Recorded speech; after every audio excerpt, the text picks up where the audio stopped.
আসসালামু আলাইকুম শেখ। পাকিস্তানের করাচি থেকে বাংলাদেশের তথাকথিত মুজাহিদের ব্যাপারে কি ফতোয়া এসেছে? উর্দু পড়তে পারি না, তাই বুঝতে পারি নাই। এটা তো বাংলা অনুবাদও দিয়ে দিয়েছে, আজকে দিয়েছি, দেখে নিতে পারেন। বাংলা অনুবাদ স্পষ্টভাবে আছে, উর্দু ফতোয়া তো যা আছে ক্লিয়ারভাবে আছেই, বাংলার মধ্যেও এটা ক্লিয়ারভাবে আছে। দুইটা প্রশ্ন, একটা প্রশ্ন হয়েছে যে মুজাহিদ, আমিরুল মুজাহিদিন এই শব্দগুলো ব্যবহার করা উচিত কিনা, আর দ্বিতীয় প্রশ্ন হয়েছে যে নির্বাচন বা গণতান্ত্রিক এই সিস্টেমের মেহনতকে এটাকে জিহাদ বলা উচিত কিনা। দুইটার জবাবই এসেছে না, দুটোই বর্জনীয়, কোনোটাই উচিত না, বরং এ থেকে বিরত থাকতে হবে। এটাই হলো মূল কথা। বাকিটা আপনারা বিস্তারিত দেখে নিন, যেহেতু বাংলা অনুবাদ দেওয়া আছে। সাহেব, কিছুদিন আগে দেখলাম একটা দল বলেছিল আপনাকে নোয়াখালীতে ঢুকতে দিবে না, তাদের ব্যাপারে কিছু শুনতে চাই। আরে প্রশ্নের আগে জবাব হয়ে গেছে সবগুলোই, কিন্তু প্রশ্নের আগে জবাব হয়ে গেছে আলহামদুলিল্লাহ। তবে এটা কোনো দল দল না, এগুলো হলো ভৈফর সংগঠন। না হলে তাদের অফিস কোথায়, রেজিস্ট্রেশন নাম্বার কত, তাদের অতীতের কোনো কর্মকাণ্ড অথবা ধর্ম রক্ষার জন্য কোনো আন্দোলনও তাদেরকে এই শিরোনামে মাঠে দেখা গিয়েছে না। এগুলো হলো কিছু মানুষের মাথায় হঠাৎ ভূত চেপেছে, আর আড়ালে কারা কারা ইন্ধন দিয়েছে তাও আমাদের জানা আছে। তো এখন কিছু লোক এদেরকে মাঠে নামিয়েছে, দোস্ত তোরা কিছু কথা বল, আমরা প্রচারও করবো, একসিলে ভাইরালও হলি।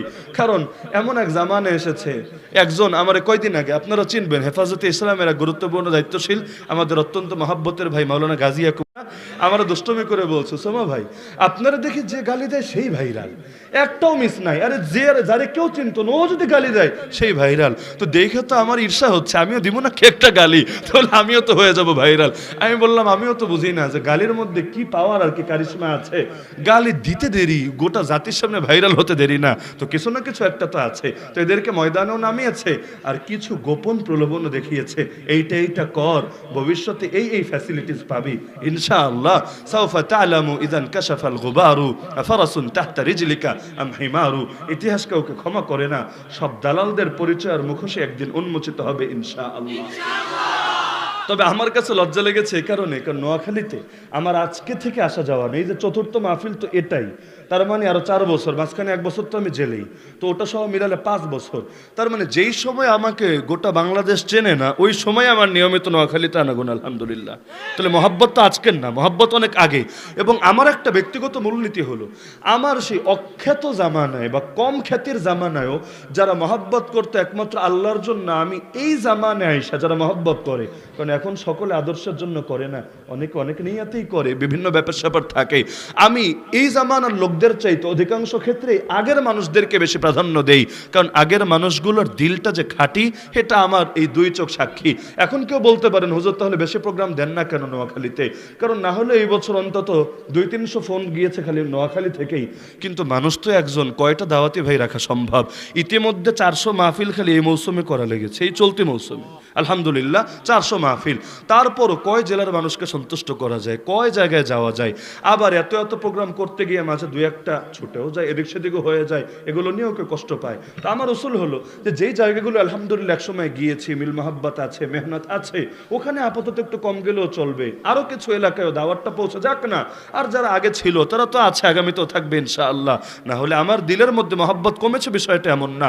নোয়াখালী বলেন, ফেনী, কুমিল্লা, লক্ষ্মীপুর ইত্যাদি, আমার মহাব্বত আগেও ছিল, এখনো আছে, কিয়ামত পর্যন্ত থাকবে ইনশাআল্লাহ। 2-4টা দালালের জন্য কি আর মহাব্বত কমবে নাকি? কমবে না।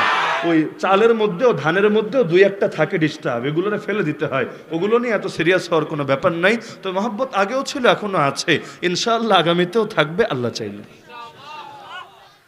শেখ জসিমউদ্দিন রহমানকে কেন আবার গ্রেফতার করা হলো? আমরা শুনেছি তার গ্রেফতারের পেছনে বাংলাদেশের কিছু আলেমের হাত আছে, কথাটা ঠিক কিনা? কেন গ্রেফতার করা হলো আর কার কার হাত আছে, এগুলো তো ইনশাআল্লাহ একসময় তথ্য প্রমাণ সহকারে জানা যাবে। এমনি ধারণা করে কাউকে দোষারোপ করা উচিত না। তবে কিছু না কিছু ইন্ধন আর ব্যাপার স্যাপার যে আছে, এটা তো ইতিমধ্যে সকলের সামনে স্পষ্টভাবে জানাশোনা আছে। কার ইন্ধন, কার হাত, এগুলো একসময় না একসময় স্পষ্ট হবে। তো ধারণাকে প্রশ্রয় দেওয়ার দরকার নেই, সামনে যখন স্পষ্ট হবে তখন আবার অ্যাকশনে যেতে দেরি করার কারণ নেই। শেখ, বিশ্ব ইজতেমা নিয়ে সাতপন্থীদের দেখলাম মানববন্ধ করতেছে, মাওলানা সাদ কি এখনো ভুলের উপর আছেন নাকি উনি তওবা করেছেন? সব দেখি বলে দেওয়া কথারই প্রশ্ন আসতেছে, নাকি দিলের সাথে দিলের মহাব্বত থাকার কারণে অটো বলা হয়ে গেছে। মাওলানা সাদ সাহেব অবশ্যই এখনো তিনি তার আগের আদর্শের উপর আছেন। যেদিন তিনি তওবা করবেন সেদিন আর কোনো ভেদাভেদ থাকবে না, সকলে এক কাতারে নেমে আসবে ইনশাআল্লাহ। তার ব্যাপারে ওই হাদিসগুলো প্রয়োগ করে, মান ফারাকাল জামাআত শিবরান ফাকাদ মাতা মিতাতান জাহিলিয়া, কেউ যদি দল থেকে এক বিঘত আলাদা হয় সেই অবস্থায় মরলে জাহেলি মরণ মরবে। কিন্তু নবী যে জামাতের কথা বলেছেন এই জামাত এরকম দল না, বরং ওই জামাত হলো খলিফার অধীনে থাকা মুসলিম উম্মাহ, মুসলমানদের জামাত। তা হাদিস নিল কোন জায়গা থেকে, প্রয়োগ করলো এনে কোন জায়গায়? এমন টাল্টি বাল্টি বাংলাদেশে চলে নাকি চলে? বহুত চলে, বহুত চলে। বললে অনেকে কষ্ট পাবেন, যেহেতু আগেও দু একবার কষ্ট দিয়েছে গত 4 বছরে, আমার মনে পড়ে এইবারও আরেকটু কষ্ট দিয়ে যাই।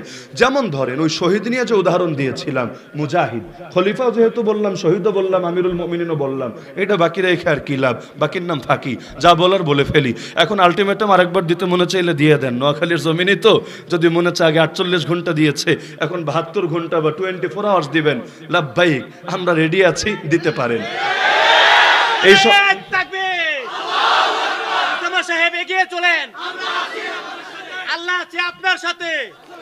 তো যদি এটা আমাদের ব্যক্তিগত ফতোয়া হতো, যে কেউ চ্যালেঞ্জ করলে, তাহলে এটা আমাদের জন্য লজ্জার বিষয় হতো। কিন্তু দারুল উলুম করাচি থেকে 2021 সালে এই ফতোয়া বের হয়েছে। আপনাদের ইতিমধ্যে সকলের নজরে এসেছে নাকি আসে নাই?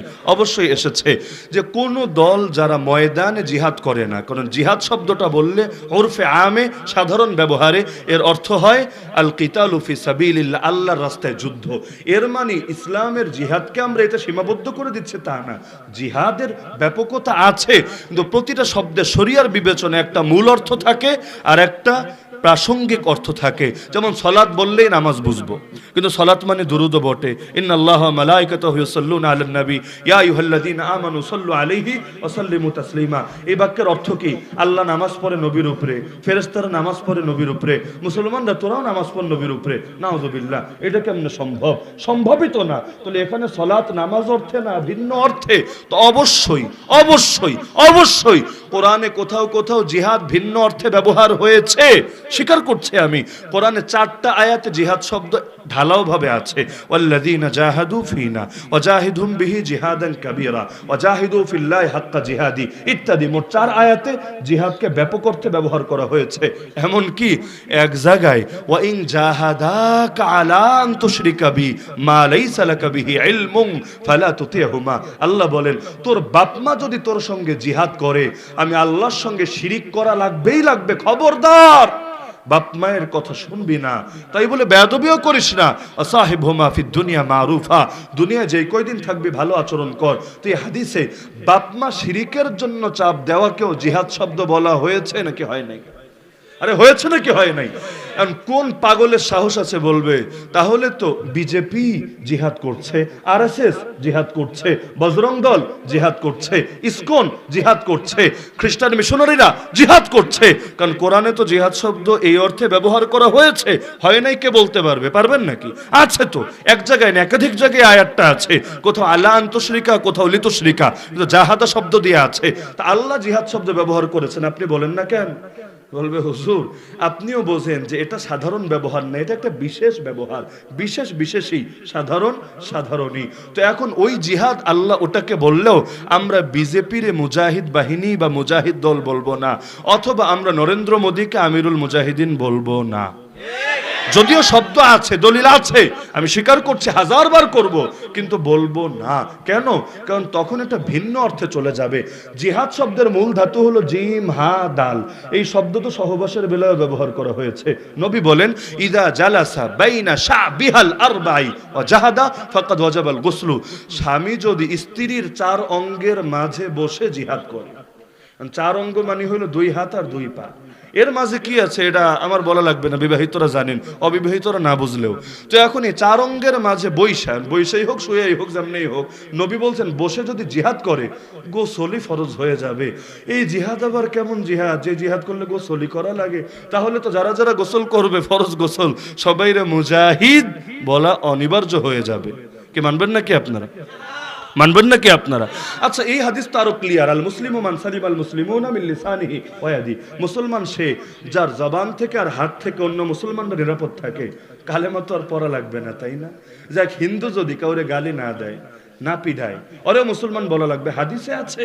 মানবেন নাকি? মানবেন নাকি? বলবেন হুজুর কালেমা যে পড়া লাগবে এটা বলা লাগে, আগে তো এটা লাগবে। ওই কালেমা পইরে আল্লাহর হক ঠিক রাখে, এরপর যে বান্দার হকও ঠিক রাখে তারে খাঁটি মুসলমান বলে। তো মুজাহিদ, খাঁটি মুজাহিদ কারে বলে? নবী বলেন আল মুজাহিদু মান জাহাদা নাফসাহু ফি তাআতিল্লাহ। আরে খাঁটি মুজাহিদ যে আল্লাহর আনুগত্যে নিজের নফসের সঙ্গে জিহাদ করে। কারণ মুজাহিদ দুই রকম হবে, এক ময়দানে গিয়েছে যুদ্ধ তো করে, কিন্তু রাতের বেলা আবার গুনাহ করে, পর্নোগ্রাফি দেখে, মদ খায়, নামাজ ছেড়ে দেয়, গনিমতের মাল মেরে দেয়, আমিরের আদেশ লঙ্ঘন করে। এমন হতে পারে নাকি পারে না? তো সেও মুজাহিদ। আবার আরেকজন লড়াই তো করেই একটা গুনাহ করে না, বান্দার হক নষ্ট করে না, আল্লাহর হক নষ্ট করে না। আমাকে বলেন দুই মুজাহিদ এক হবে না আলাদা হবে? আরে এক হবে না আলাদা হবে? নিঃসন্দেহে আলাদা হবে। এই দ্বিতীয় মুজাহিদকে কামেল মুজাহিদ বলতে হবে। আল্লাহ নবী এটাই বুঝিয়েছেন। কারণ এই হাদিসের অপর অংশে আছে আল মুহাজিরু মান হাজার আল খাতায়া ওয়াজ যুনুব। আরে মুহাজির সে যে গুনাহ ছাড়ে। দেশ না ছাইরা খালি গুনাহ ছাড়লে মুহাজির বলবেন না, বলবেন যে দেশও ছাড়ে কিন্তু নতুন দেশে গিয়ে আকাম কুকাম করে না, ওখানেও মানুষের মতো মানুষ হয়ে থাকে, তারই খাঁটি মুহাজির বলে।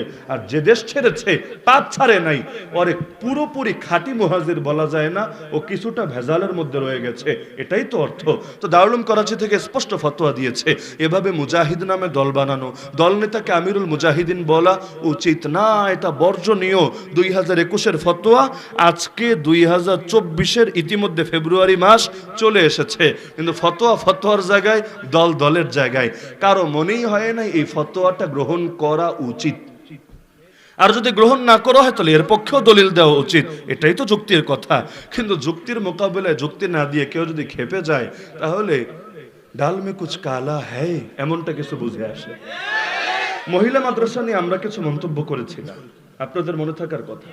আমার মহিলা মাদ্রাসা নিয়ে স্বতন্ত্র কোনো বয়ান কখনো ছিল না, এখনো পর্যন্ত নাই।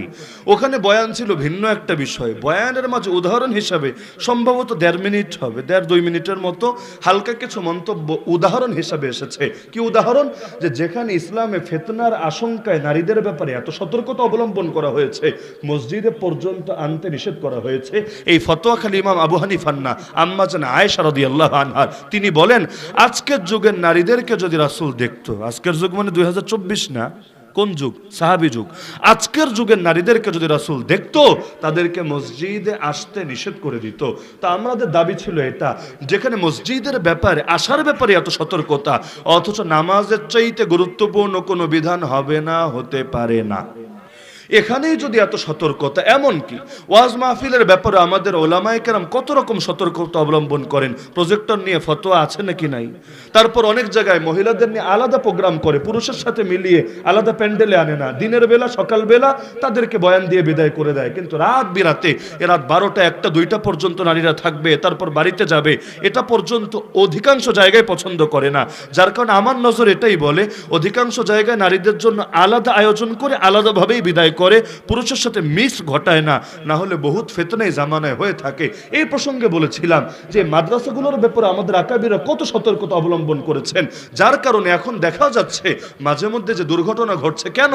কারণ যার মনে চায় বিচ্ছিন্নভাবে, কোনো মনিটরিং নাই, তদারকি নাই, যার মনে চায় আলাদাভাবে প্রতিষ্ঠান একটা খুলে বসছে, এখন প্রতিষ্ঠান খুলে 2 দিন পর দুর্ঘটনাও ঘটাচ্ছে, আর গোটা জাতির মুখে গিয়ে চুনকালি পড়ছে। আমরা যেহেতু মাঠে ময়দানে থাকি, গালিগুলো বেশি আমাদেরকেই শুনতে হচ্ছে। কথা তো ছিল এটা, তো এই কথার সাথে ইখতিলাফের কোনো সুযোগ আছে? আরে আছে নাকি? এবং বাংলাদেশে একজন, এই যে শিক্ষা বোর্ডগুলোর মুরব্বীরা বলেন, অথবা বড় বড় প্রতিষ্ঠিত পাবলিক, প্রাইভেট না, পাবলিক যে মহিলা মাদ্রাসাগুলো আছে, সুনামের সাথে বছরের পর বছর চলছে, একজন আমার সাথে ইখতিলাফ করেছেন বা আমার নিন্দা করেছেন দেখি নাই। তো সর্বপ্রথম নোয়াখালীর কিছু লোকের কি হলো আল্লাহ ভালো জানে, এদের পিছনে কেন জানি আগুন ধরে গেল। আর পরবর্তীতে আমি জেনেছি, যেহেতু মোহাব্বতের ভাই অনেক জায়গায় আছে, কার কি ক্যারেক্টার, তাদের ব্যাকগ্রাউন্ড কি, কে অতীতে কি ঘটিয়েছে না ঘটিয়েছে, আমার কাছে বিস্তারিত তথ্য প্রমাণ সহকারে আমলনামা আছে। তারাও যেহেতু আগে বাড়ি নাই, আমিও আর আগে বাড়ি নাই, আমিও শাটডাউন থেকেছি। কিন্তু যদি আরেকটু আগে বাড়তো, তাহলে আমাদের প্রিপারেশন ছিল কার থলের বিড়াল কি আছে আর ব্যাকগ্রাউন্ড কি আছে, সবকিছু সামনে বের হয়ে আসতো। কারণ অপরাধ নিয়ে আলোচনা করলে তাদেরই কলিজায় আগুন জ্বলবে।